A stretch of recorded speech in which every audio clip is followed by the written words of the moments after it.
ሰላም እንዴት ናችሁ? መምህር እየታመነ እባላለሁ። እንግዲህ እንደምታውቁት ይሄ ዩቲዩብ ቻናል ከአንደኛ እስከ ስምንተኛ ክፍል ድረስ የተማሪዎችን የምረዳበት ነው። በሶስቱ የትምህርት አይነቶች ማለት ነው። በሳይንስ፣ በእንግሊዝኛና በሂሳብ ማለት ነው። ዛሬ ሁለተኛውን የእንግሊዝኛ ለማንበብና ለመጻፍ የሚያግዘን ሁለተኛውን ፓርት እየላችሁ ቀርብ ያለው ይሄ ሁለተኛውን ፓርት እንግዲህ የሚያጠነጥነው በእንግሊዝኛ ፎኒክስ በሚባሉት ላይ ነው። ያ ማለት ደግሞ አንድ ቃል ለማንበብ ወይም ለመጻፍ ስንፈልግ ድምጻቸው ምን አይነት ናቸው የሚለው ወይም እንዴት አድርገን መጥራት የምንችለው የሚለው እሱን ነው የምናየው። እዚህ ጋር እንደምትመለከቱት እንግዲህ ሁለት አይነት ስፔሊንግ አለው። ሳምንት አስተምራችሁ ቫውል እና ኮንሶናንት የሚባሉ አሉ። ቫውል እንደምታውቁት አናባቢ፣ ኮንሶናንት ደግሞ ተነባቢ። ስለዚህ ቫውል በሁለት ክፍል አለ። ሁለት ድምጾች አሉ። ሁለት ድምጾች በወርድ ውስጥ ሲገኙ በሁለት ይከፈላሉ። ያ ማለት ምንድን ነው? አንደኛው አጭር የሆነ ሳውንድ አላቸው፣ አንዳንዱ ደግሞ ረጅም የሆኑ ሳውንድ አላቸው። አጭር የሆነ ሳውንድ ያላቸው ቫውሎች በዛ ቃል ውስጥ በዛ ወርድ ውስጥ አንድ ብቻ ከሆነ ሾርት ቫውል ሳውንድ አላቸው ይባላል። ነገር ግን በቃል ውስጥ ደግሞ ከአንድ በላይ የሆነ ቫውል ካለ እሱ ሎንግ ቫውል ሳውንድ እንዳለው ማወቅ አለባችሁ ማለት ነው። ዛሬ ሾርት ሳውንድ ቫውል የሚባሉትን እንዴት አድርገን መጥራት የምንችለው የሚለው የተወሰነ ለምሳሌ አሳያችኋለሁ።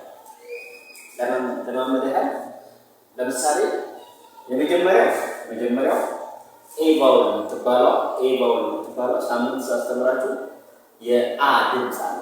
የአ ድምፅ እቺ ስሞል ቢ ነች። ስሞል ስለዚህ ቢ በየትኛው ውስጥ ነው የምትመደበው? በአማርኛ ፊደል ውስጥ በየትኛው ውስጥ ነው? ቢ በበ ቤተሰብ ውስጥ ነው ያለው። ይህ አበክር ስራ ቢ ብቻዋን ብን ይባላል።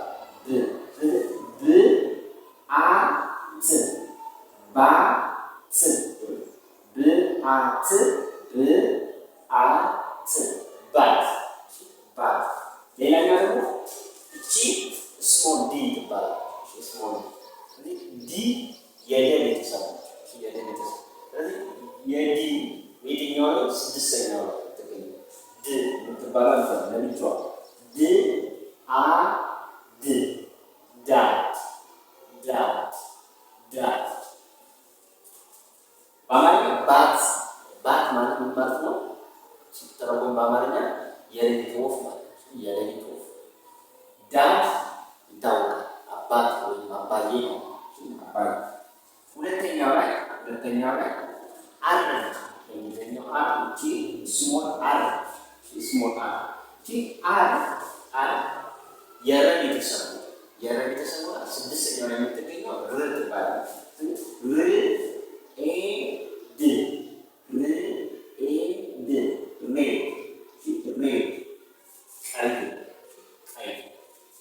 ሁለተኛው ፒ ነች። ስለዚህ የከ ቤተሰብ ስድስተኛ የምትገኘው ፕ ማለት ነው።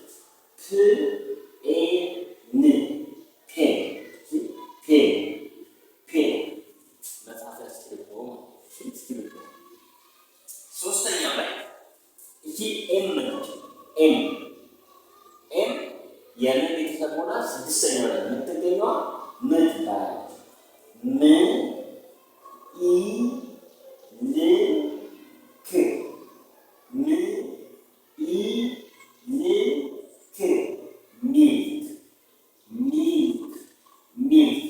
ወተት።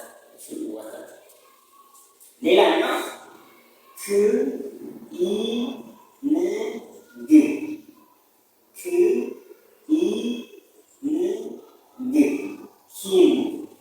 ኪንግ ንጉስ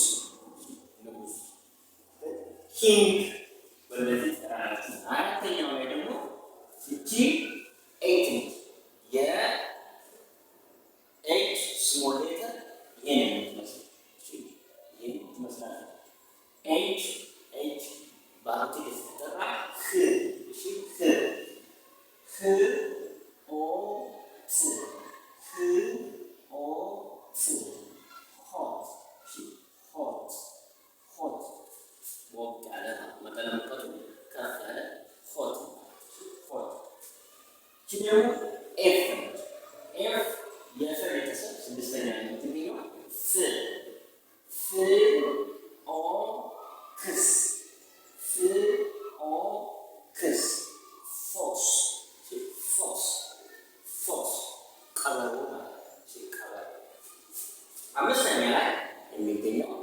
አምስተኛ ላይ የሚገኘው ይቺ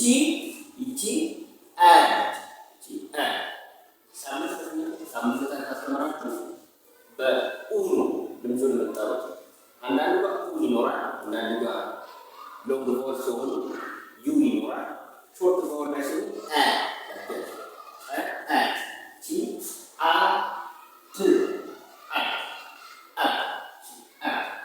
ይችኛው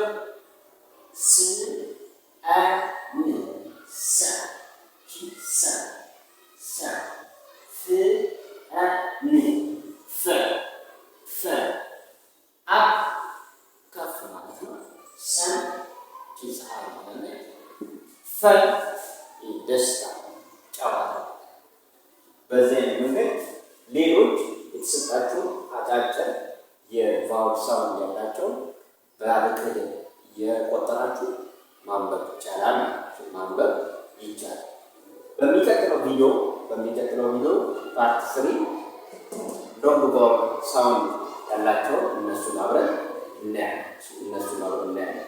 አመሰግናለሁ። ለሚጠቅማቸው ልጆች ሼር አድርጉላቸው። ለዛሬ ይህን ይመስላል።